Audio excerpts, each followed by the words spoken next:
Hola a todos, mi nombre es Catalina de la Cuadra Gallegos y soy estudiante de la carrera Pedagogía en Educación Media en Lenguaje y Comunicación impartida en la Universidad Católica de la Santísima Concepción. Y hoy le responderé 3 preguntas extraídas del libro de Darío Rojas llamado ¿Por qué los chilenos hablamos como hablamos? Pasemos a las preguntas. Si has escuchado expresiones como deja la lengua tranquila, estás arruinando el español, ya, pues habla chileno. Entonces, ha sido testigo de reacciones de puristas cuando se enfrentan a préstamos lingüísticos o extranjerismos. En primer lugar, el purismo es una tendencia que aplica a los que cuidan extraordinariamente la pureza de su lengua, ya sea hablada o escrita, y esto lo hacen al no admitir aportes léxicos o gramaticales de otras lenguas.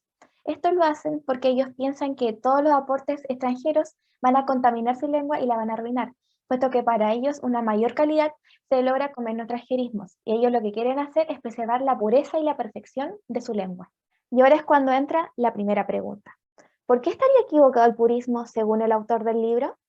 Darío Rojas considera errónea esta doctrina en base al argumento que todas las lenguas se forman por el contacto con otras culturas y sus respectivas lenguas. Por lo tanto, todas las lenguas surgen de la mezcla con otras. ¿Pero qué quiere decir eso? ¿Acaso no existen lenguas completamente puras? Exactamente. Nuestro idioma se ha transformado y se sigue transformando debido al constante contacto que tenemos con otras comunidades y sus respectivas lenguas. Por ejemplo, en el caso del español, este surge por la mezcla del latín y de las lenguas sustrato. ¿Cuáles son las lenguas sustrato? Pues estas son las lenguas que ya estaban antes del latín cuando llega a la península ibérica. Aquí sería la de los celtas y los íberos, por ejemplo. Después tenemos la invasión musulmana y debido a esta invasión tenemos préstamos del árabe. También tenemos los italianismos, que son préstamos de Italia, los galicismos, que son los préstamos del francés, anglicismo del inglés, americanismos de los indígenas de América, los lucismos, que son del portugués, y muchas más. Por lo tanto, todo el español es una mezcla de muchos aportes extranjeros. En síntesis, todos estos préstamos enriquecen la lengua en vez de deformarlos, como dice el purismo.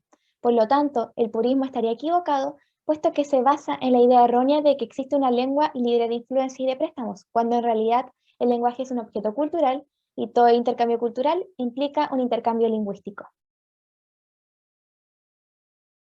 La segunda pregunta es la siguiente. ¿Qué relación habría entre el purismo y la xenofobia? En primer lugar, no hay que confundir racismo con xenofobia.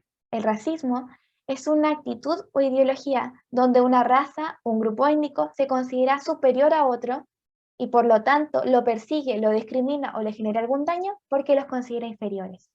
Por otro lado, xenofobia significa literalmente rechazo al extranjero, puesto que la palabra está compuesta por el prefijo griego xeno, que significa algo o alguien de origen extranjero, y también está compuesta del sufijo latino fobia, que significa rechazo o aversión. Volviendo a la pregunta, Darío Rojas expone que existe una línea muy fina que lleva del purismo lingüístico a la xenofobia. Ah, pero no entiendo. ¿Por qué hizo eso el autor? El razonamiento del autor se fundamenta en la actitud de desprecio que pueden llegar a tener los puristas cuando se refieren a los aportes lingüísticos extranjeros, puesto que ellos llegan a utilizar un vocabulario muy bélico según el autor. Expresiones como hay que defenderse de las otras lenguas, tan solo contaminando el español, no hasta una invasión de lo extranjerismo, hoy solo están deformando la lengua española. Todas estas expresiones demuestran una mentalidad completamente xenófoba, puesto que rechazan con uña y dientes todo aporte lingüístico que se puede llegar a tener. Y esto es porque lo consideran una completa amenaza a la pureza de su lengua. Esto es totalmente contrario al pensamiento intercultural que debería existir en el mundo actual. Darío Rojas reitera tanto en el libro como en el video que todas las lenguas tienen que ser respetadas y aceptadas, y además toleradas, porque vivimos en una sociedad que está en un constante intercambio con otras comunidades, vivimos en constante contacto con otras, y por lo tanto tenemos que respetar todo lo que tiene una cultura. Además, tenemos que abandonar la mentalidad retrógrada y normativa que es el purismo. No hay una invasión de otras lenguas. La lengua española no es arruinada por los préstamos de otras, sino que todo lo contrario.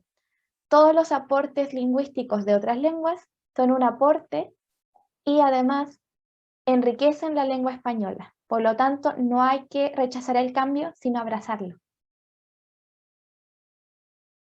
Tercera pregunta y última. ¿Qué determina la influencia de una lengua en otra? Como se explicó anteriormente, las lenguas se forman en base al contacto con otras lenguas, a partir de la mezcla con otras lenguas.